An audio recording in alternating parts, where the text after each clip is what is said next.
All right, you guys, so I'm just going to play around with this shape because there's some questions on the test that deal with shapes and trigonometry and finding side lengths of other shapes besides triangles.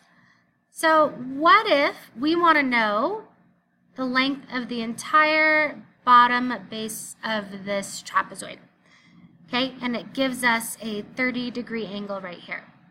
I'm going to drop a line down right here, make a 90-degree angle, and then I'm going to be able to figure out the length of this part right here by using my trigonometry. So I have my hypotenuse, so h is equal to 12, and I have an angle that is 30 degrees. And I want to find the adjacent side of that angle. That's what I'm trying to find, right?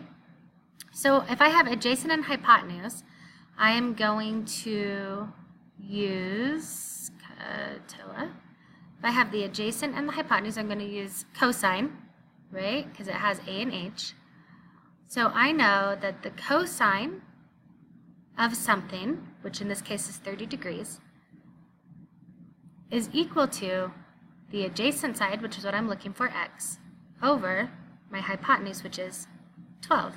So to solve for x, I just need to multiply both sides by 12. So I have x equals 12 times the cosine of 30. Where's my calculadora? 12 times cosine of 30. And I'm going to double check. I'm going to mode right here and double check and make sure I'm in degrees, because that's what it's given me, and I wasn't, so it's a good thing I checked. Approximately 10.39. So approximately 10.39. So this side, from here to here at least, is 10.39 meters. Okay? Then I know on this side I can do this, and I'm going to have to play around with my angles here. I know from here to here is 16, just like the top. Okay? And then on this last side, I know this is a trapezoid, so I know that this is parallel to this, right? So if this line kept going, I know that this would also be 120 degrees. So this must be 60 degrees here, because those two are supplementary angles, right? They add up to be 180. So now I know that this is 60 degrees. Oh, and if this is 60 degrees, this is 30 degrees, right? And I can use my 30, 60, 90 kind of thing, right? Oh, but I have to figure out one of my side lengths, which luckily I can do. It's a good thing I saw that. Luckily I can figure out what it is from over here, and that's going to be the same, right? Those two lengths are going to be the same. So let's do that really quickly. So over here, instead of finding the cosine, I want to find the sine, because I want the opposite. So I'm just going to do the same exact thing, but this time I'm going to have the sine of 30 degrees is equal to x over 12. Multiply both sides by 12. And that side, so the opposite side, I'm doing almost exactly the same thing, but in the calculator I'm going to put sine instead. So 12 times the sine of 30, and I'm still in degrees, is 6. Okay, so this, and I used x there, I used the same one, and you can do that, just don't confuse yourself. I hope I didn't confuse you there. So this is 6. So this is 6.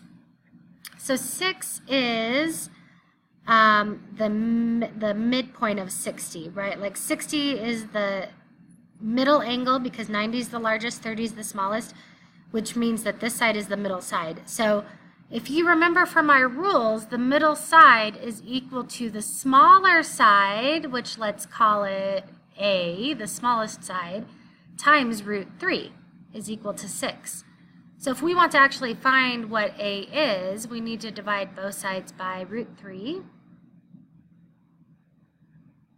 Okay, so a is equal to 6 divided by root 3, but we can't have a root 3 on the denominator, so we have to rationalize this denominator. Oh, but you know what, you guys? I'll do this for you because that's more algebra 2. Algebra 2s, you can do this. For my integrated 2s, let's just put that directly into the calculator. 6 divided by the square root of 3, right? 6 divided by root 3. So that's going to be approximately 3.46, okay? So A is approximately 3.46, and that's here, this side here. And we know the length of this other side is going to be twice the length, because it's a 30, 60, 90 triangle. It's going to be twice the length of the smallest side, so it's going to be 3.46 times 2, which is approximately 6.93, so approximately 6.93. So now if we add those numbers together at the bottom, we would get the length of the bottom base if we add those together. What other things can we find here? We can find the perimeter by adding all of the sides up. You can find the area by putting this information into the formula for an area. So I wanted to do this problem because one of the trigonometry problems actually on the test is not a shape that's a triangle. It's like some different shapes. So don't be scared about that. You can do a lot with a little bit. Just make sure you're like marking your paper, drawing some lines, figuring out what you're trying to find, remembering our different angles, things like that. So that's it for this video. Keep practicing on Khan Academy and good luck.